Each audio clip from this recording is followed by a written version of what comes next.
I caught my wife in bed with another man. Within 24 hours, she vanished with our son and started turning me into the monster everyone believed in.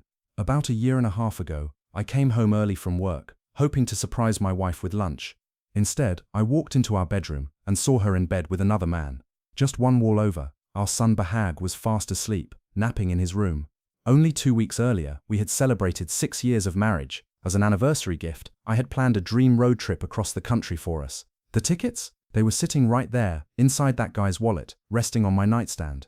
I didn't yell, I didn't lose my temper, I just walked out and drove around with no destination for 14 straight hours. When I finally came back, the house was completely empty. She was gone, he was gone, and so was my son. On the kitchen table, I found a neat pile of divorce papers, already signed. I tried calling her, but she had already blocked my number.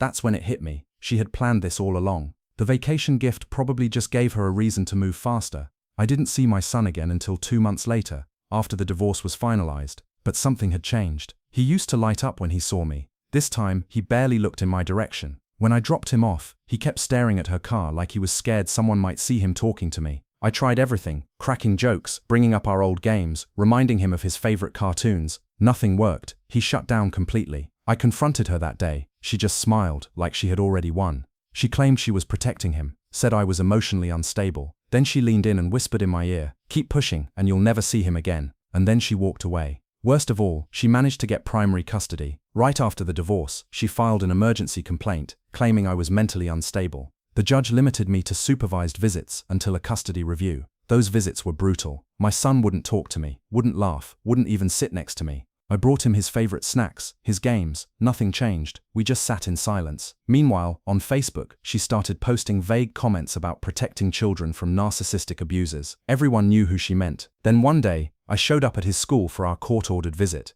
but his teacher stopped me at the door. My ex had called ahead and told them I was dangerous and violent. They threatened to call the police if I didn't leave immediately. I went home and sat in his empty room until midnight. Then I got up, drove to the courthouse, and filed an emergency complaint, citing parental alienation. The judge granted me a single unsupervised visit, said it was my final chance. I had a plan. The night before that visit, I dug out an old costume from the closet. Superdad. Back when he was little, I used to dress up like a superhero called Superdad. I'd do silly voices, crack jokes, pretend to save the day whenever he was feeling down. He used to laugh so hard every time. So when he came over that night and just sat there, closed off and silent, I let him stay on the couch for a while. Then I quietly stepped away and changed into the costume. When I came back in, dressed head to toe in that old getup, his eyes lit up. "Superdad," he whispered. I got down on one knee. "What's going on, buddy? Why don't you want to talk to me?" And then he broke. Tears streamed down his face as he finally let everything out. He told me how his mother made him repeat stories about me, that I yelled, that I hit him, that I hated him. She'd filled his head with lies and fake memories. She even told him to lie in court, to say I had hurt him. We went out for ice cream that day. At that point, I didn't even care about the trial anymore. I just wanted him to feel safe with me again. But I knew I still had to tell him the truth. So we sat down and talked. I reminded him that real superheroes always tell the truth, even when it's scary. In court, he looked terrified. His mum sat behind the defense table, glaring at him. He started repeating the lines she had made him practice. "Dad hits me. Dad has always been mean."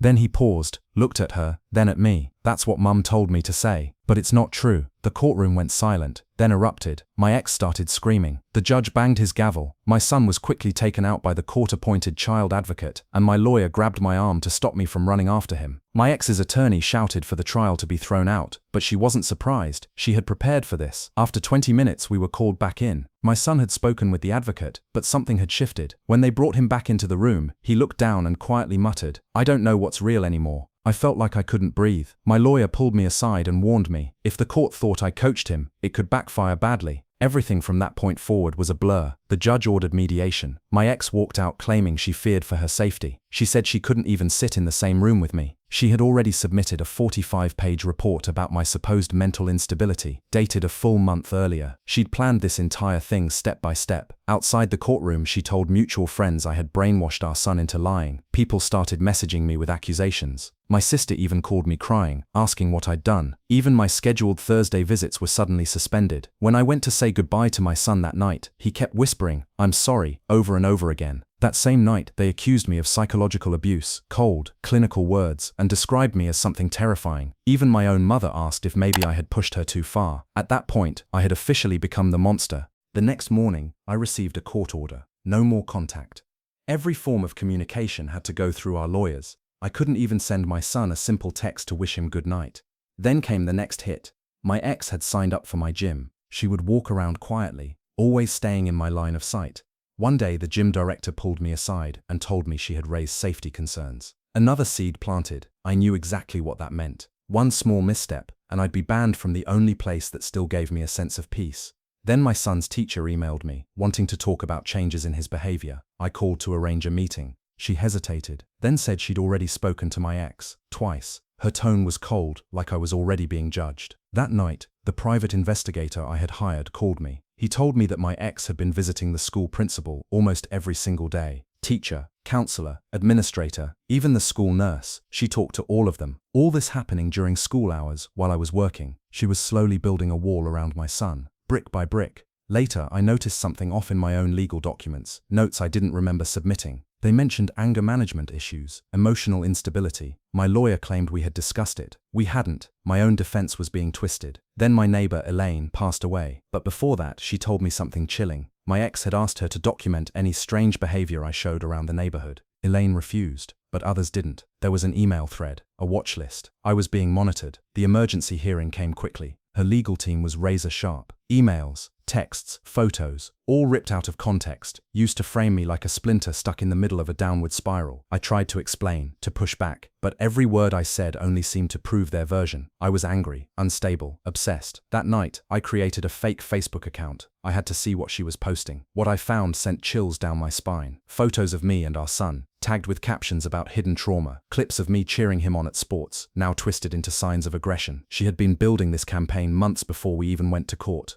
None of it was spontaneous. It was a long, calculated plan to break me down mentally. Friends I'd known for years stopped replying to my messages. Even Nathan, my best friend, told me maybe I needed help. My version of the story wasn't just being ignored, it sounded impossible. Out of desperation, I shared my side online. Within minutes, the post was flagged and removed for harassment. She had an army ready to silence me before I could say anything. Then the judge ordered a psychological evaluation, for me only. Her lawyer claimed my emotional patterns were clear signs of escalation. My lawyer warned me, don't fight this, just go along with it. I scraped together the $1,000. The evaluation was draining, hours of intrusive questions, every answer feeling like a trap, like the slightest hesitation could be turned against me. 2 of my witnesses dropped out after speaking with her. One of them was Jonathan, someone I trusted. He simply said, I just can't get involved. My son started having nightmares. He talked about them during our supervised video calls. All I wanted was to hold him, to comfort him, but all I could do was sit there and watch through a screen. She used the nightmares in court documents, claiming they were proof of trauma caused by me. Then came her offer, agree to indefinite supervised visits, or face criminal charges for a message I supposedly sent, a message I never wrote. My lawyer begged me to take the deal, step back now, regroup later, but I couldn't bring myself to accept it. That's when the private investigator found something big. He discovered my ex had altered the notes from our marriage counseling. When we brought the counselor in to compare them, the truth was undeniable. The real notes didn't support her story at all, but it didn't matter. Her version had already spread. Every teacher, every babysitter, even the piano instructor, they had been told the same thing. She hadn't documented what happened. She created it. Then she filmed my reactions to make it look real. I went back through old videos, birthdays, holidays, normal family stuff, and I saw how she had framed everything. Moments of joy turned into pieces of evidence. Every little frustration, every sigh, every glance, she collected them to build a narrative of cruelty. Even my mother wasn't spared. When she offered to testify for me, my ex warned her, if you support him, you're supporting abuse. My mum wanted to help, but staying neutral meant staying silent. So I changed. I started recording everything, set up cameras, tracked receipts. I became obsessed with proving my innocence. I had to. But the paranoia made me feel like I'd already done something wrong. And then, I made a critical mistake. I drove by my son's school. I didn't get out, just sat in my car during recess, hoping I might catch a glimpse of him. Security footage showed me there for 20 minutes. The school reported it as harassment. A restraining order followed. At a school board meeting, teachers and parents I'd known for years testified that I made them uncomfortable. I wasn't seen as a father anymore.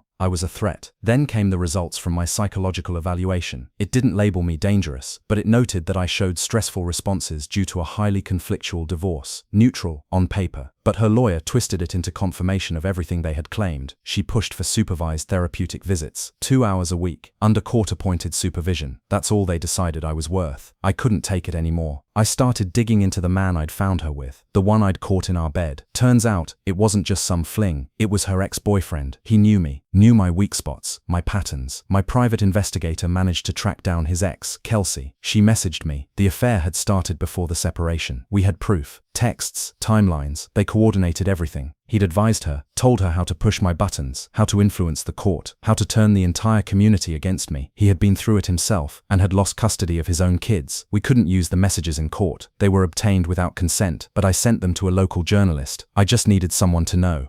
Yes, I had crossed some lines, but I thought that if people could see the whole picture, maybe the truth would matter. It didn't. The article never came out. Her family had connections. The journalist ghosted me. A week later, her legal team hit me with new motions: harassment, media manipulation, unstable behavior. They said I'd tried to weaponize the press. She was ready for it all. During the final hearing, we were both wrecked. Her lies were obvious, but mine were easier to believe. I had reacted exactly the way she needed me to. She didn't need to be perfect. She just needed me to seem worse. That day, our son came to court, sat between us. He looked smaller than his 8 years, worn down. He used to light up when he saw me. Now, he looked distant, hollow. He had split himself into 2 children, one for her, one for me. Neither version was real anymore. The Guardian's report was brutal. Both parents had failed him. We'd each prioritized our own narrative over his well-being. The judge ordered therapy for everyone, mandatory co-parenting classes, supervised handoffs, a parenting app to track our communication. The message was clear. We had both lost, not full custody, but we'd destroyed the ground our family once stood on. Walking out of the courtroom, we passed each other in the hallway. Our eyes met for just a second. No victory, no rage, just exhaustion. 2 people who had torn so much apart